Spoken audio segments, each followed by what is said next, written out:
ইস, গরমের কোলা গেতেছে না, কি একটা গরম। যাই কোনো জায়গায় বসি, যদি বাতাস খাইতে পারি।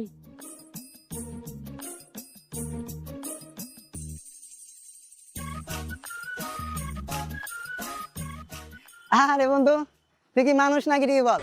তোর শরীরের এই অবস্থা কেন? গায়ে মনে হচ্ছে তুই শেষ হয়ে যাচ্ছিস একদম। তুই আমারে বলতেছস? তোরে দেখে মনে হচ্ছে তুই এই মাত্র গোসল করে টি শার্টটা বদলে আসিস না। আরে বন্ধু, আর বলিস না, এই গরমে মনে হইতেছে জীবনটা একদম বাইরে হয়ে যেতে। আচ্ছা, এই জন্য একটু বাসভবনে আসলাম যে একটু দেখি বাতাস খাইতে পারি কিনা। চল বন্ধু, পুকুর বাড়ির দিকে যাই, পুকুর বাড়ির বাতাস আছে। চলো এখানে যাই, দেখি একটু বাতাস খাই আসি।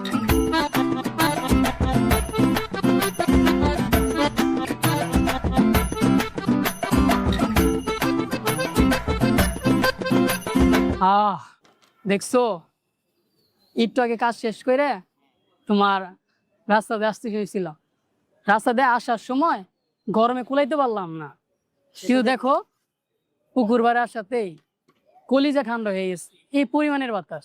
আসলে শুধু সুখের জায়গাটাই বুঝি আমরা, কিন্তু দুঃখের জায়গাটা বুঝিনি। সবসময় আমরা আল্লাহরে দোষারোপ করেছি, এত গরম, এত বৃষ্টি, এত রোদ, আসলে এই সবই কিন্তু আল্লাহর দান, কিন্তু আমরা সেটা বুঝি। একটু আগে কিন্তু আমরা পেরেশানি হচ্ছিলাম, কিন্তু এখন আবার দেখি আল্লাহ আরো ক্ষুদ্রতে কত সুন্দর একটা ওয়েদার এবং বাতাস আমাদের উপভোগ করার জন্য দিচ্ছে। কিন্তু আমরা মানুষটা খুব অমানুষ, আমরা প্রকৃতিকে ধ্বংস করে ফেলাইতেছি, নিত্যদিন গাছ কাটতেছি, পানি নষ্ট করতেছি।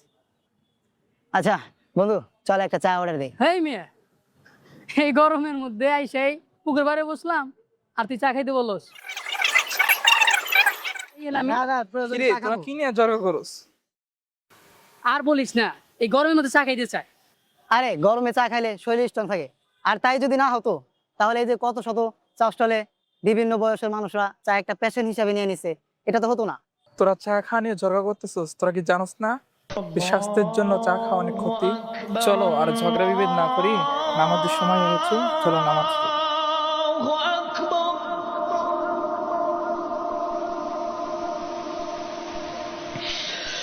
Allah